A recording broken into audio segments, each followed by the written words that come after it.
চরণে পড়ে ক্ষমা চাইছে, প্রভু আমার অনেক অপরাধ হয়েছে।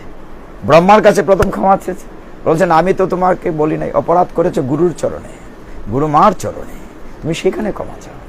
তো এই মোহ মানে কিরকম খারাপ জিনিস।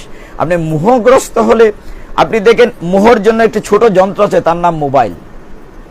এটা বিশ্বাস করেন কেউ?